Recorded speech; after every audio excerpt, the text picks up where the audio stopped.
Good afternoon, everyone. My name is Hillary Wank. I am the Manager of Operations for JCC Chicago Community Engagement. We are delighted to have you today for Community Tuesdays. This week is a JCC program, so we thank you for being here with us. Just a couple of reminders. If you are so inclined, please turn your cameras on. It makes for a more community feel as if we're all together. And if you have questions, please put them into the chat box. And as time allows, we will get to them.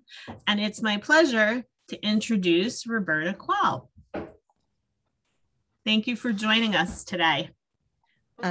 Thank you for having me.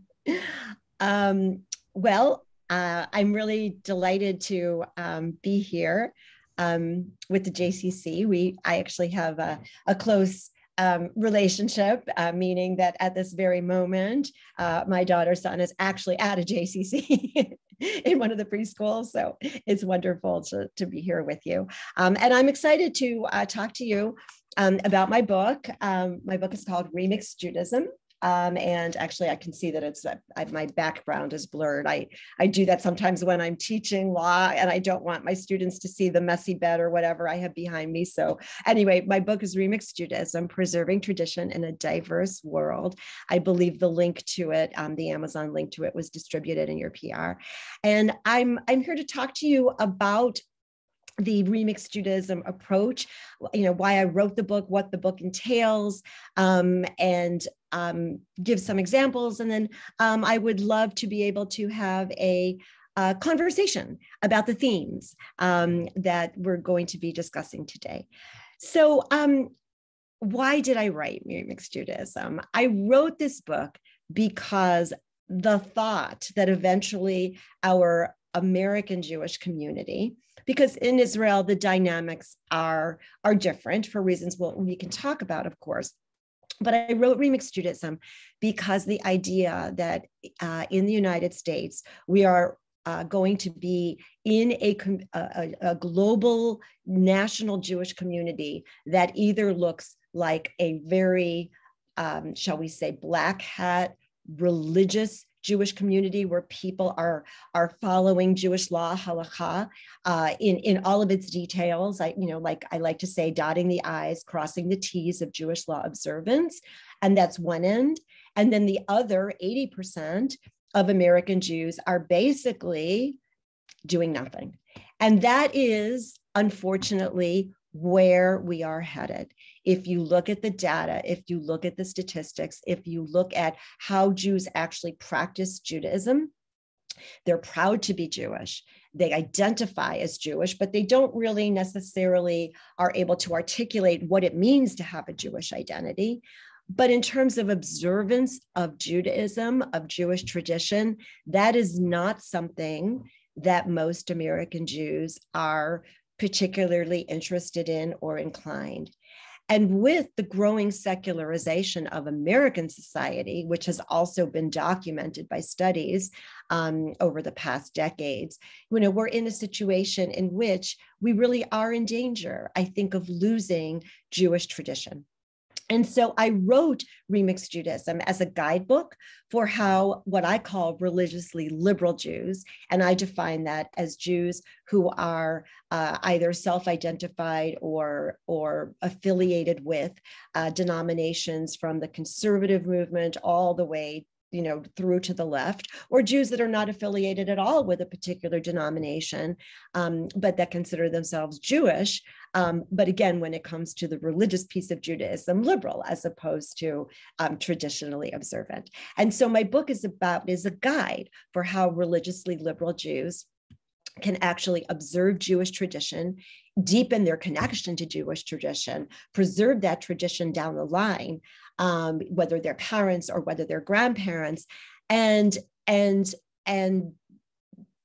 get more meaning derived from the tradition, because Jewish tradition is for everyone. It shouldn't be something that's reserved to the most religious sector of our community. There are ways to deepen and explore and connect with Jewish tradition in a way that will allow it to be transmitted and will allow it to be preserved. And by the way, it's just very fitting that this morning I get all the Jewish media in my inbox in the morning, and Tablet magazine actually had an article, and their headline article was, I said Kaddish for my father, even though I'm an atheist.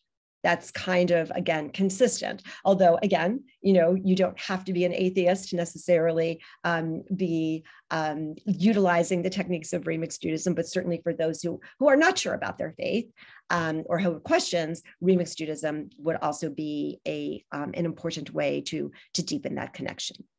Okay, so that's a little bit about why I wrote this book. And in line with that, I want to actually begin by reading you a narrative from the Talmud. I do utilize narratives, stories throughout the book. The narratives come from different places. Some of them are biblical, some of them are Talmudic. When I do rely on a Talmudic narrative, I actually take the language of the Talmud, as I'm going to read you this particular passage in English, because I want my readers to understand the world of the sages and how they operated and what their framework was. And the best way to do that is to utilize their language. I also take a lot of stories from media that I've used, and some of them maybe we'll talk about today. And of course, I have some personal narrative in there as well. I think storytelling is such an important component to the method of remixed Judaism. So this is from the Babylonian Talmud, and I'm going to read it to you in English and then say a little bit about why I think this is relevant to remixed Judaism. All right, so one day, Honi was journeying on the road, and he saw a man planting a carob tree. He asked him, "How long does it take for this tree to bear fruit?" And the man replied, 70 years. He then further asked him, "Are you sure you will live another 70 years? And the man replied, "I found ready-grown carob trees planted in this world for me. So as my forefathers planted carob trees for me, I too will plant them for my children." Honi sat down to have a meal, and sleep overcame him.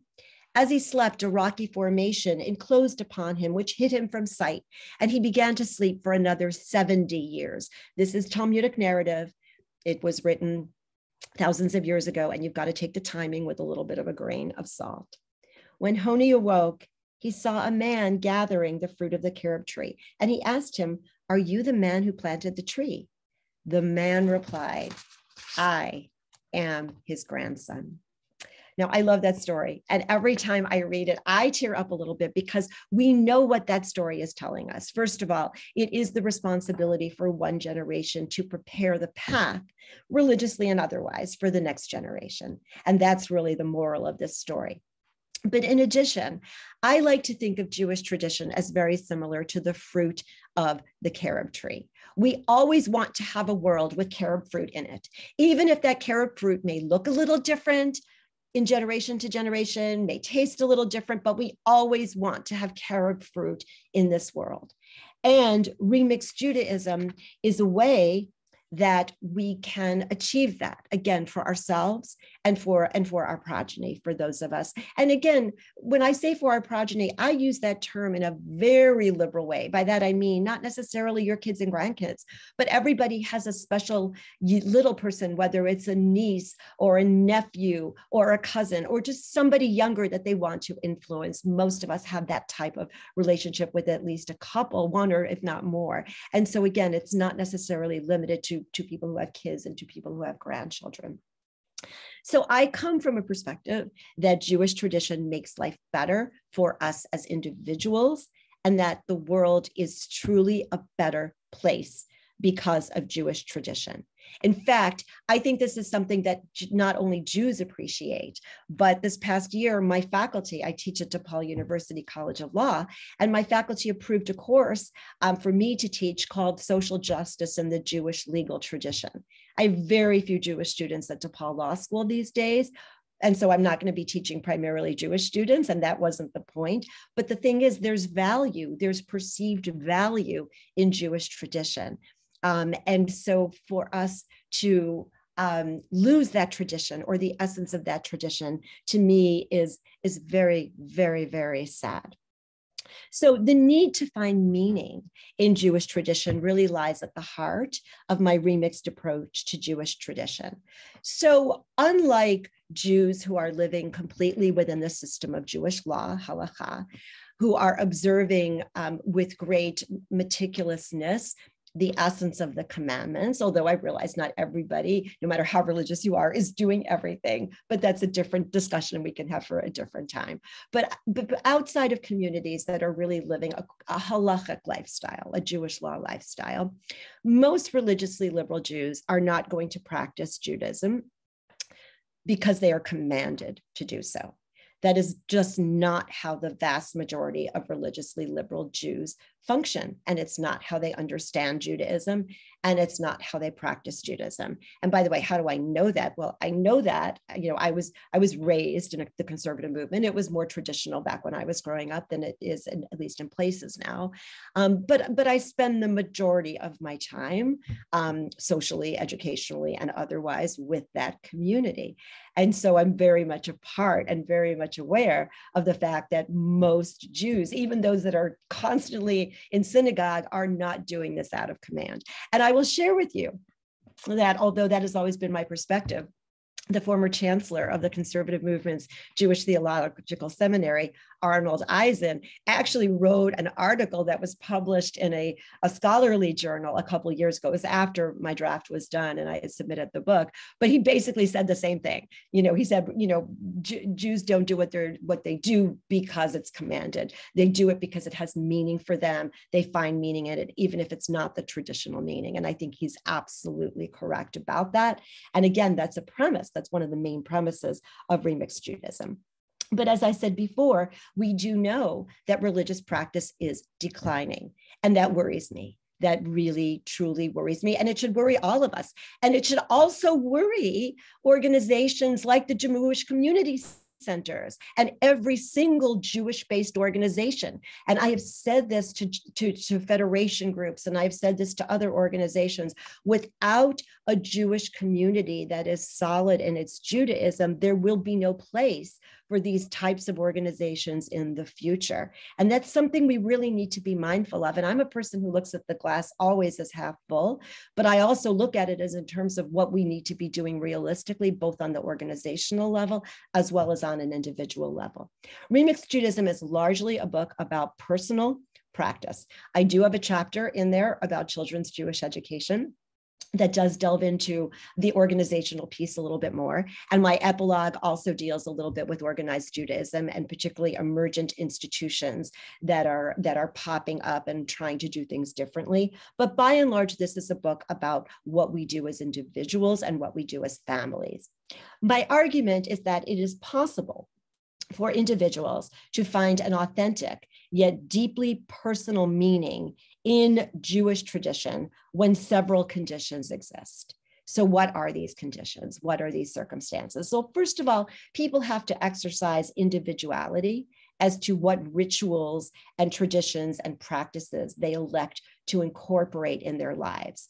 It's all about individual choice. It's not going to be about command. So that's the starting point.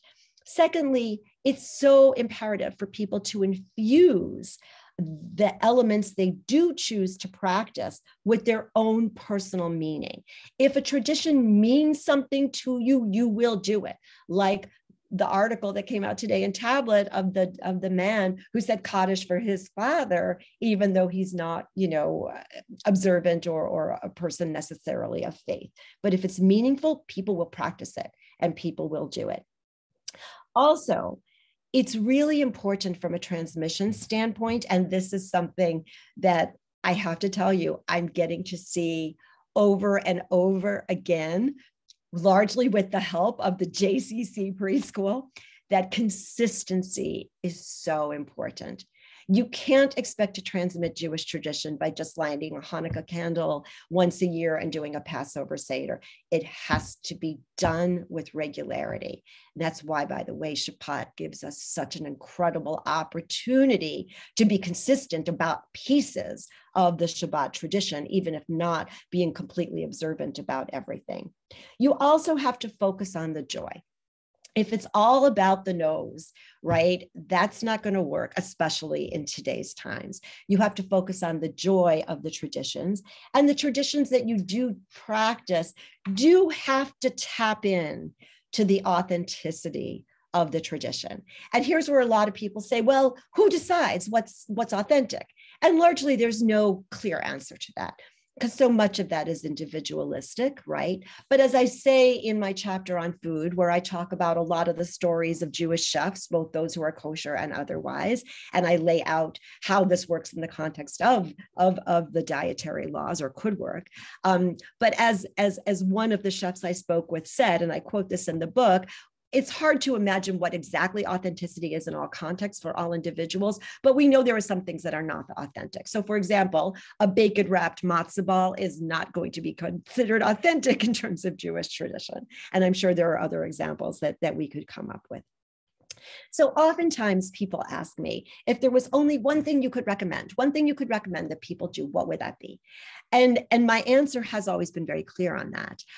If there's one thing that I would recommend to all Jewish families, whether you're all Jewish, whether you're partially Jewish, whatever your composition may be, the thing that I would recommend is a 1-hour technology-free Shabbat dinner, where you precede it by lighting the candles at whatever time you are able to light them. You say the brachot over the wine and over the challah, and you enjoy your family, you enjoy your company for 1 hour without technological interruptions. And maybe a 1-paragraph, grace after meals, if you're able to do that. Okay. That is a relatively small commitment. But if it were done every week by every Jewish family, think how different the statistical studies that are coming out on American Jews would look. Think about whether we would have 1/4 of American Jews saying they are Jews of no religion, right? Think about whether people would be able to describe more fully what it means to have a Jewish identity. So as I said, I do want to talk a little bit about food, because number one, people kind of enjoy talking about food. I think it's a popular topic. I do have a chapter on food in Remixed Judaism. My first chapter is on Shabbat and holidays, and the chapter after that is actually on food. Now that was, I was a little bit nervous about writing that chapter. I'm not someone that loves spending a lot of time in my kitchen. It's just not who I am. I do feed my husband once a week on Shabbat. He does get a home cooked meal, but that's pretty much about it. But I thought it would be interesting to write about people's stories when it comes to observance of kashrut and the role of food in Jewish tradition. And so my agent said, well, Bobby, you have to go and you've got to get the chef's stories. And I said, well, how am I supposed to do that? She laughed because she is a foodie. So you got to read their cookbooks. So I went to one day, the library at Bethel, where I belong in Highland Park. And I took out every single cookbook I could find, which was a lot. And I was reading and reading and reading. And there was a lot of interesting reading there. What I learned from these stories is that a lot of the Jewish chefs, both those who are kosher and those who are not, talk a lot about authenticity and why authenticity is so important for Jewish cuisine. It doesn't necessarily mean kosher, but it does mean authentic and what it means to have an authentic Jewish cuisine. So for example, Michael Solomonov, who is a multi-time James Beard Award winner with a very well-known restaurant in Philadelphia. When I speak on the East Coast, people always know who he is and they know his restaurant Zahav. He actually wrote that because of authenticity in his restaurant Zahav, he honors a few basic rules of keeping kosher, like no shellfish and no meat and milk together in any one dish. Not because he's not even personally kosher, but he said this is Israeli cuisine, and you have to have a few basic ground rules if you're going to, or observe a few basic ground rules if you're going to be serving authentic Jewish cuisine. Chef Laura Frankel, who is from this area, who actually interviewed for the book, and I talk about her as well, told me that she believes that for many Jews, food is still the final frontier. So what did she mean by that? I think she meant that there are two, and she didn't say this, these are now my words, there are two A words, I call them, that are so important to liberally religious Jews. And what are those A words? Well, one is authenticity, because no matter how non-religious people are, often they still appreciate authenticity. So that's an important concept for them. But the other A word that goes directly against authenticity is autonomy. People want autonomy. That's why, again, Jews are not going to observe by and large due to command, because autonomy is a really important element to them. So they have to find a personal meaning. Shortly before my book came out, so after it had gone to press, my middle daughter called me up and she said, Mom, Jeremy, that's her husband as of this past Saturday night, he's no longer eating pork. And I said, well, first I said to myself, thank you, God, because this was like the best news I could have heard, because all I could think about is their kids, my grandkids, no pork in the house. This is a good thing. But I said to her, what I said to her was, that's great, Rachel. Why is he doing that? Is he trying to connect more deeply with his Judaism? She asked with a hopeful lilt to her voice. And she said, no, not at all. That's really not his reason. I said, oh, okay. So I said, so what's going on? And she said, well, he feels badly for the animals. And clearly animal welfare, worker welfare, health, these are all reasons that people have talked about for even starting down a little bit of a path of keeping kosher. And I write about some of these stories in the food chapter. And I said, well, I get it. That's great, Rachel. So he's not eating meat of any sort then?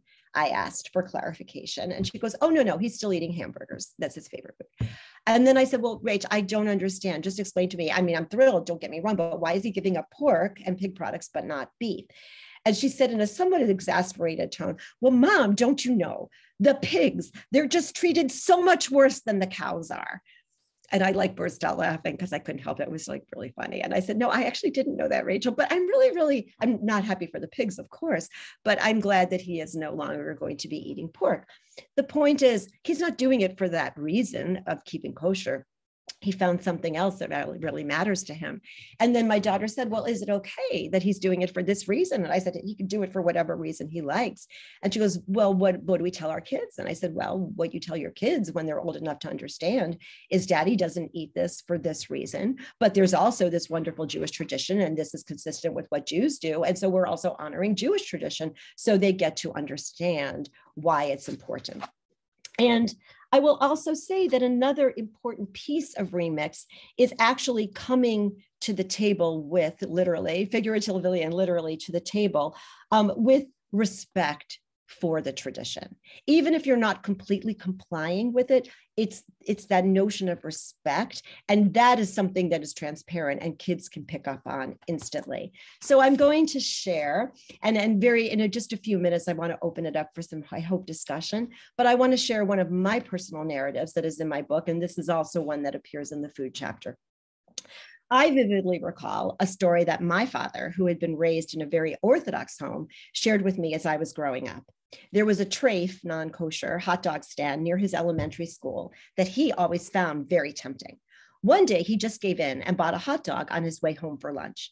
That particular day, his mother fixed bananas, sour cream, and cottage cheese for his lunch. I think that may be an East Coast thing. I've never seen it out here. But he had no choice at that point but to eat it because he did not want to tell her that he had eaten the hot dog. So my father's first infraction of the dietary laws not only involved eating non-kosher meat, but also consuming, mixing meat and milk by consuming meat products too quickly after having had the hot dog. I was old enough, he was probably 7 or 8 at the time this happened. And by the time I was old enough to hear and understand the story, it was at least 35 years later. His recollection of the guilt he felt was clear and palpable. He was able to communicate that sense of guilt very, very easily to me. And this story is all the more interesting because at the time, our home was not exactly kosher, but more kosher style. And my father was not particularly strict about observing the dietary laws. This story was my first introduction to kashrut. It was how I learned both that certain meats are not kosher and that making meat and mixing meat and milk together is prohibited. I also learned, even if not on a conscious level, that these rules represented a fundamental part of what it means to be Jewish. Even though my father was not keeping kosher when he recounted this narrative, it was very clear to me about how important being Jewish was to him, and that therefore it should also be important to me. Although I cannot say for sure whether hearing this story repeatedly during my childhood was the factor in my decision to begin keeping kosher shortly before my bat mitzvah, I do think it played a part.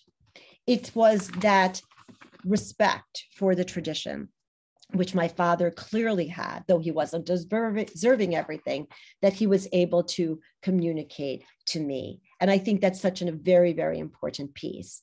So when it comes to transmissibility in particular, children mimic what they see. They absorb what they see. They're sponges. And again, I see that even more clearly with my daughter's son than I do with my own kids. Because when I came to my own kids, I was busy between work and everything else. I couldn't really focus as much on certain aspects of their Jewish development. That's why I sent them to Jewish preschool and Hebrew school, as we talked about before this program officially began. So I want to close with telling you a little bit about what is in the book in terms of the other chapters. And I want to share one last narrative with you before we open it up for discussion. So I selected my topics for the book very, very carefully, thinking about what kinds of issues I thought my audience, which is a very broad audience, would be most interested in. And as I said, Shabbat and holidays and food are the first two chapters. But afterwards, the third chapter, I tackled marriage. And that was a challenging chapter to write because I talk not just about Jewish marriage and what that entails, but I also talk about intermarriage. 72% of non-Orthodox families today are intermarried. And so remixed Judaism is certainly a process that is something that is important, not just for families where both parents are Jewish, but also for families where one may not be Jewish and they still want to raise their kids completely or perhaps even partially Jewish. One of the things I talk about in that chapter is an insight that people don't necessarily think about as often as they should. And it comes back to the need for organizational consciousness of this. But even when you're dealing with a couple that's what we call in married, where they're both Jewish, you know, the differences, there are differences between in married and intermarried couples, and the Pew reports and the sociology certainly shows those differences. So I'm not gonna say they don't exist. They do exist. But one thing that is the same is that both of these groups that are within liberally religious families, it's really about how big the slice of the Jewish pie is going to be, right? Because with both of these groups, you know, they're facing the same challenges. They're overwhelmed with activities, other kinds of endeavors other than their Jewishness. And it's really about how much of a space are they going to allocate for Jewish tradition. That's the same process, right, as exists between in-married families and intermarried families. And what my book is arguing basically for is let's make that slice of pie bigger and let's make it more meaningful. I have a chapter, as I said, on children's Jewish education, which looks at some developments that have occurred, a lot of developments that have occurred on that front and trends that the future, I think, will bring.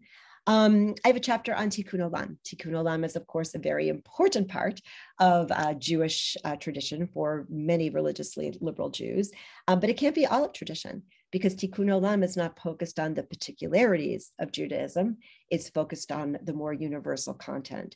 And so if your whole entirety of Jewish tradition is Tikkun Olam, and that's your whole focus, you're going to be left with not a whole lot to underscore Shabbat and Kashrut and all the other wonderful aspects of our tradition.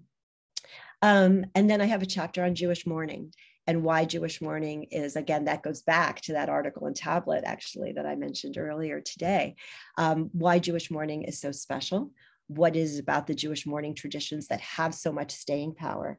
And finally, my epilogue deals with faith and fluidity and authenticity. So I want to close with one more narrative and then one quote.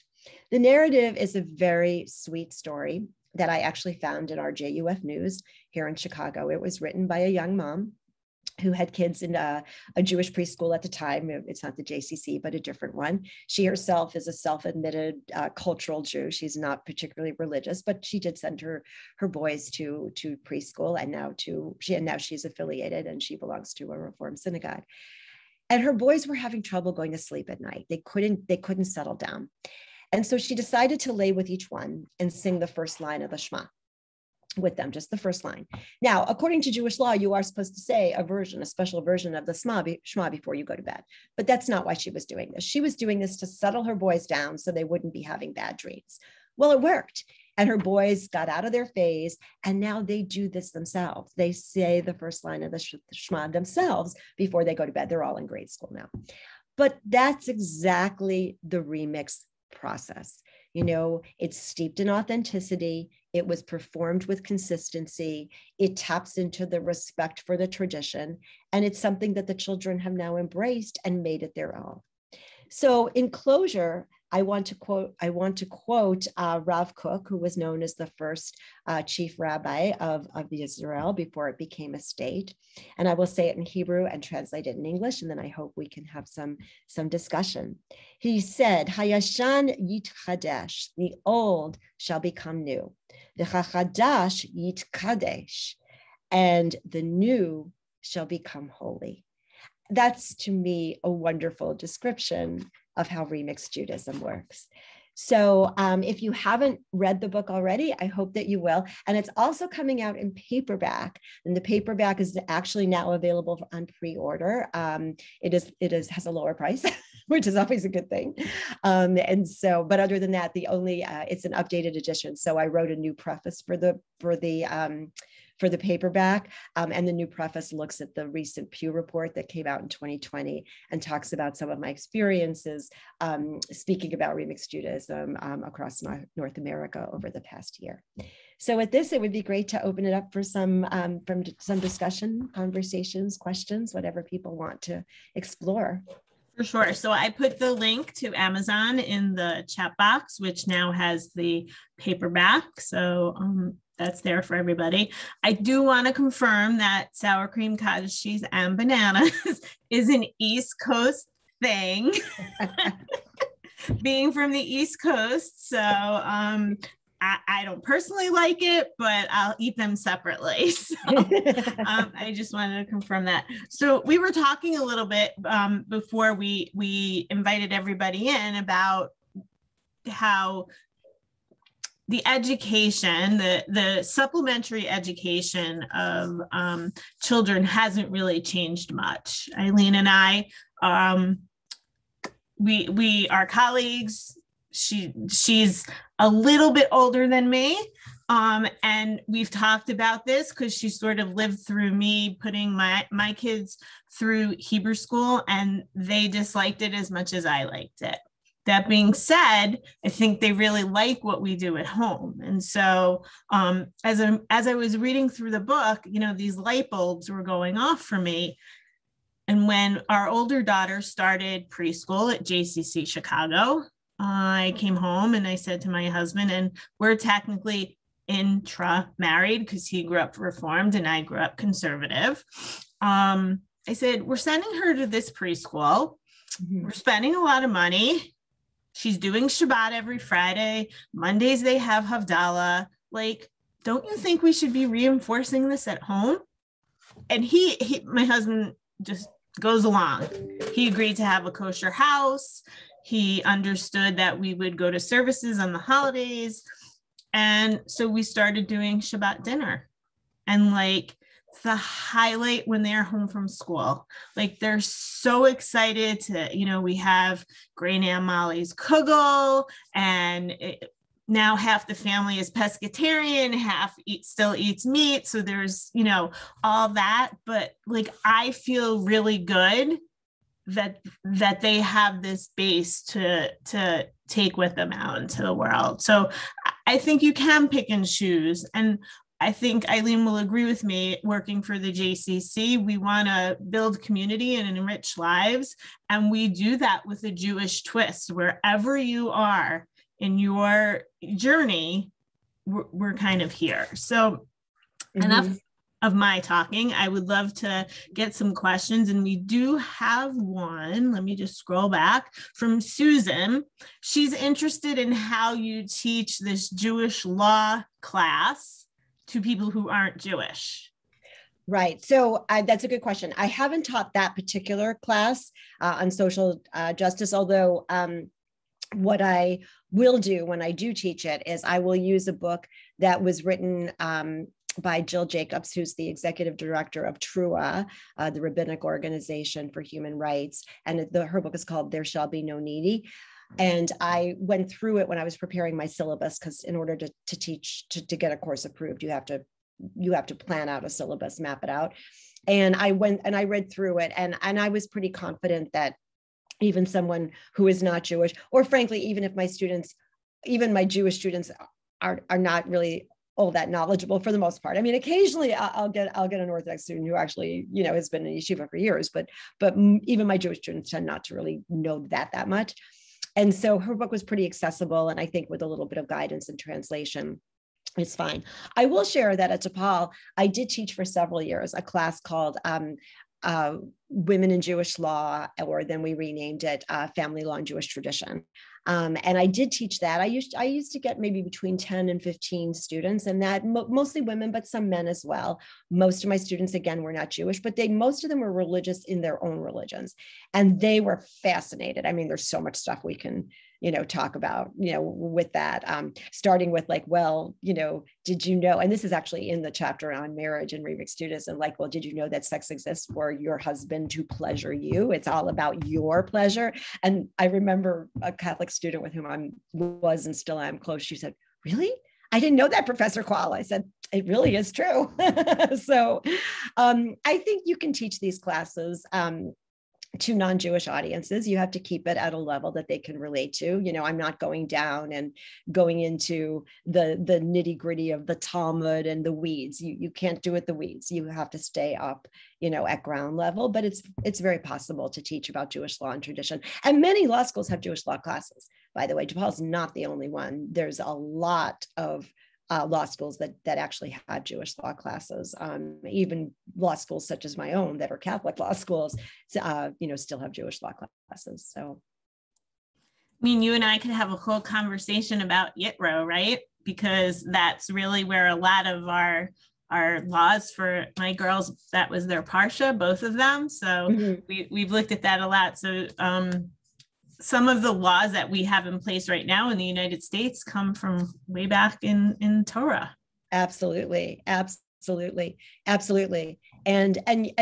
it's interesting because, there's also a lot that people don't, recognize. So again, one of my courses now is family law, and we've talked about consent. I mean, it has come up in our consent for sex, that is, and Jewish law actually mandates, it forbids even marital rape, right? Even the United States did not have those protections in place until much, much more recently. But Jewish law 5,000 years ago was, you cannot rape your wife. So I think there are things that people can really tap into.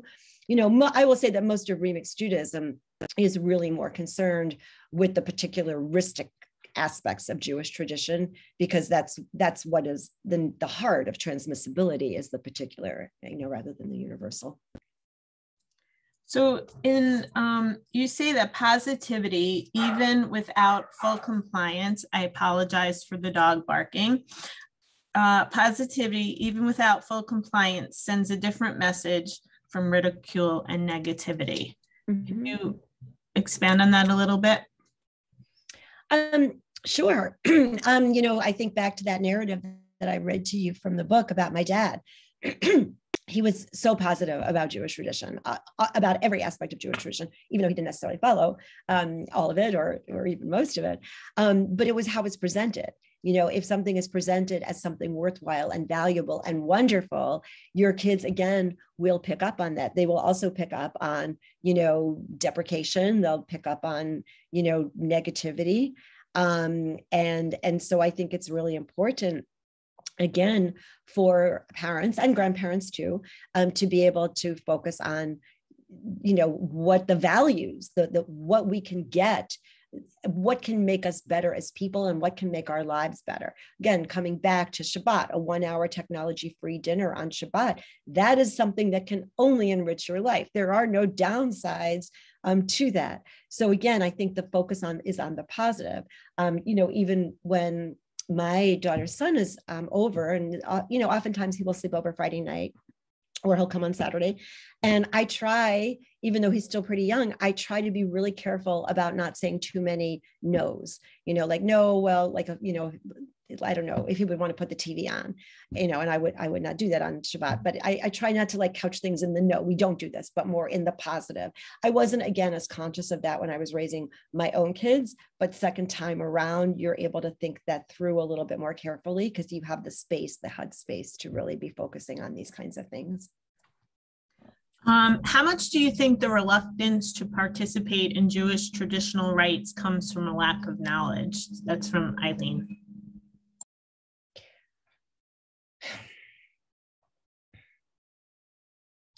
It's a good question. It's a very, very good question. I think a lack of knowledge. So I think it depends. I guess it depends on what you mean by a lack of knowledge. Does it mean you just don't know a lot and therefore you don't want to enter a Jewish space because you're going to be uncomfortable? That's one way to interpret lack of knowledge. Another way to interpret lack of knowledge is you just have no, you can't relate, you don't have any context because you just don't know any of the rules. So I guess I would come back with the question of, maybe I'd like that clarified as to whether lack of knowledge means you feel uncomfortable entering a Jewish space, or you don't even know to enter the space because you don't know enough about the tradition to know to even enter the space. Because I think those are two different questions, I think. Not wanting to do the wrong thing or feel uncomfortable. Oh, okay. I hear that a lot. I heard that a lot over the past year and a half. So I think a lot. And it's interesting because the people that I heard it from, I mean, I would say most of my audiences were either, I mean, there were some federations, Jewish groups, Jewish organizations, but the bulk of my talks have been at synagogues, ranging from conservative to reconstructing Judaism with the reform in between. Most are reform and conservative synagogues. And yet I heard a lot about that, which surprised me. It actually surprised me because I would think that, again, the people I was speaking to were number one, affiliated, number two, people who cared enough to come to a talk about ritual and tradition. So I was getting not just the norm at the synagogue, but a group that would be more, let's say, educated. But I think there's a lot of that. I think there's a lot of fear of not wanting to do the wrong thing. So I think that's interesting. And I think, again, a lot of people have told me they've really appreciated my approach in Remixed Judaism because it has dispelled for them the idea of like, it's okay to do the wrong thing. And it's not like, again, I'm not sitting here encouraging blatant violations of Jewish law. I'm not doing that at all. I myself am observant. But when people say, for example, like my kids, and they'll say like, well, I can't get home by 4 o'clock in the winter to light Shabbat candles. So can I light them afterwards? My response to that is, do you believe it's a sin to strike a match on Shabbat? I know what the answer is going to be. Of course, I don't believe that because I know what else they're doing on Shabbat. And so my response is, well, then light your candles, right? And that's okay. And I think that for some people, even that message, though they're doing plenty of other things on Shabbat that are not sanctioned by Jewish law, but when it comes to doing something ritualistically, I think there is this notion like we have to do it the right way. But that's really what I'm trying to say. It's better that you're doing something, even if you're not completely complying with the way, let's say, a fully observant person would do it. My dad had an ongoing argument with my mom's mom when they moved to the suburbs and they had to start driving to synagogue. Mm-hmm. And both my parents were brought up in Orthodox homes. And my father used to say, isn't it better to be in synagogue than to not go at all and get in the car and drive? Right. So, I mean, listen, that opinion that it's okay to drive, that's an opinion that came down from the conservative movement in, I believe it was 1950. And it's gotten a very mixed reception. And there are those that still are not sure that it was the right decision because it doesn't promote people living near a synagogue. And there are a lot of benefits to doing that if you're able to do that. However, I will say that the example that you just gave, Hillary, just now, that was something that the rabbi that married my daughter on Saturday night, who is a conservative rabbi, who actually went to Ida Crown and had a very traditional and a very traditional conservative Jewish upbringing.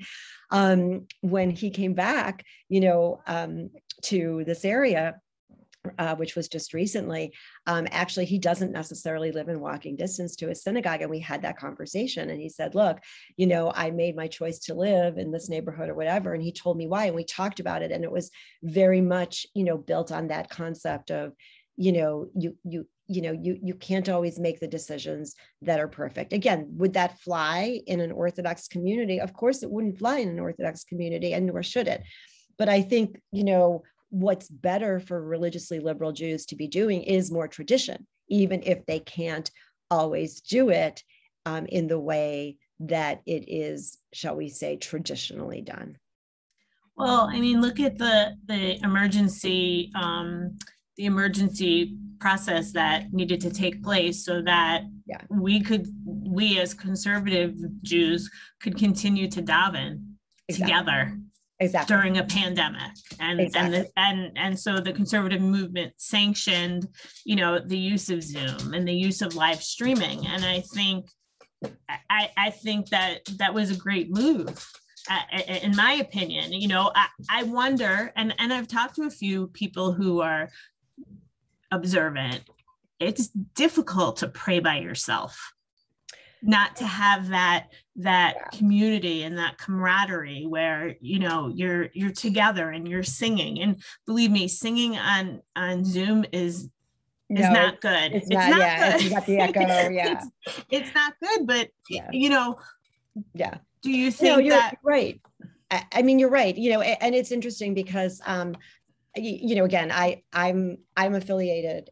Well, my husband and I have several affiliations, but we live in walking distance to North Shore Bethel in Highland Park. Bethel's a pretty traditional conservative synagogue, and the decision was made to do Zoom services. I think it wasn't necessarily an easy decision for the clergy to make because they are pretty traditional. They do not drive on Shabbat. They all live in walking distance. And I don't use Zoom. So like on Shabbat, I don't use technology. So for me, it wasn't going to make a difference.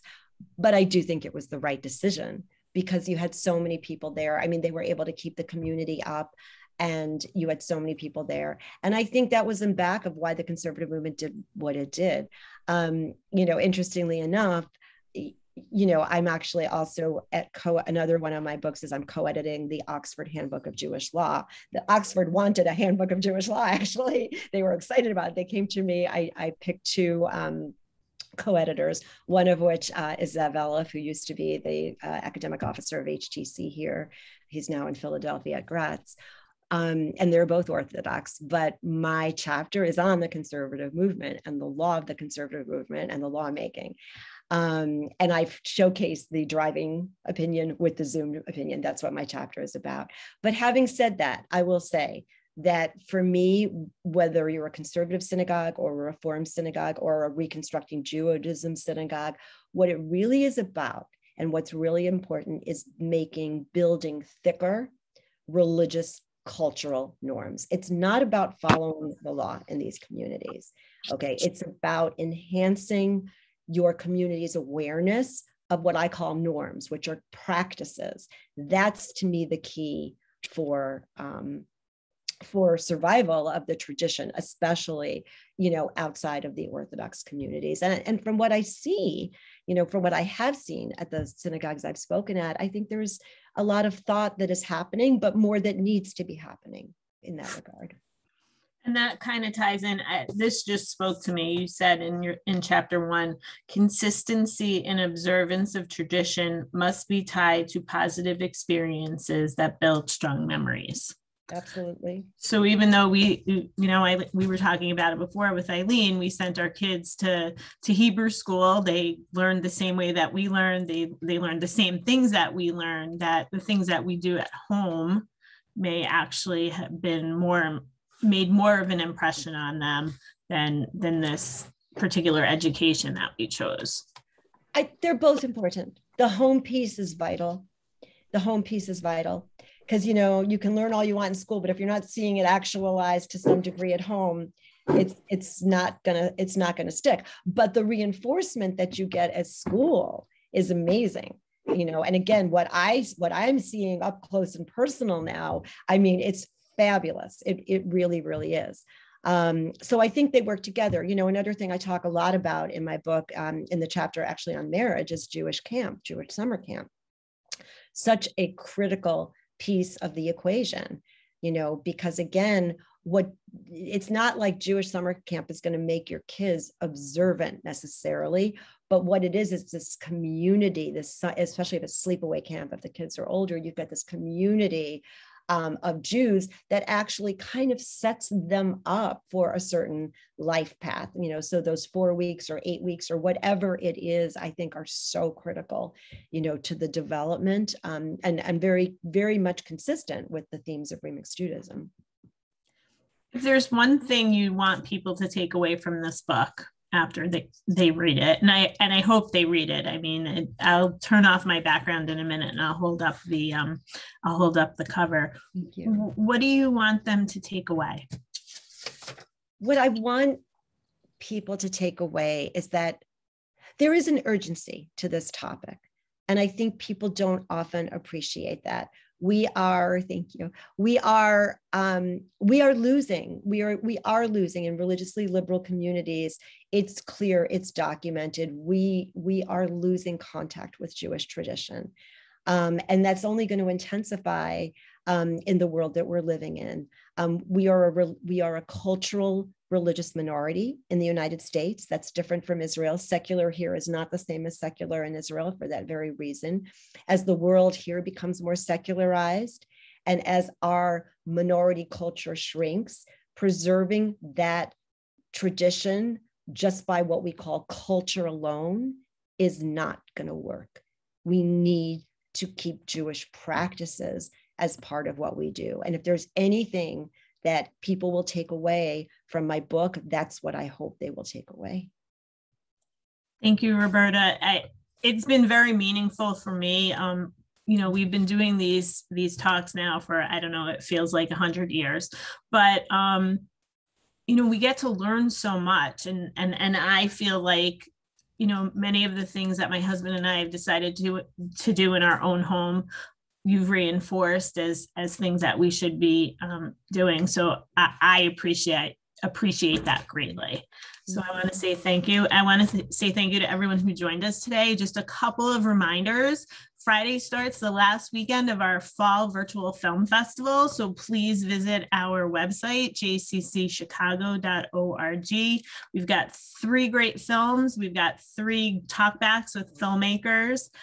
Next week is Zoomer's Cafe with Esther Craven. So if you're just looking to hang out and have a nice chat with people, please visit with us on Tuesday. And then again, you can visit our website. We have 8 nights, 8 lights of Hanukkah coming up. If you can believe it, Hanukkah will be here in the blink of an eye. We'll digest our turkey and we'll jump right into those latkes. So we have something every night of Hanukkah for everyone in your family. There's stuff for kids, there's drive-up concerts, we've got film, we've got 8 nights of film, and so it's just going to be great. So again, visit our website, jccchicago.org. Roberta, thank you so much. Best of with the book in paperback, and I look forward to seeing you and meeting your grandson building. He's there. Thank God the class is no longer closed down for COVID. So they work really hard down there to make sure that everybody is happy and healthy. So yeah, that's great. Thank you all for coming. It was nice visiting with everybody. Thank you. Take care. Bye-bye. Bye-bye. Thank you.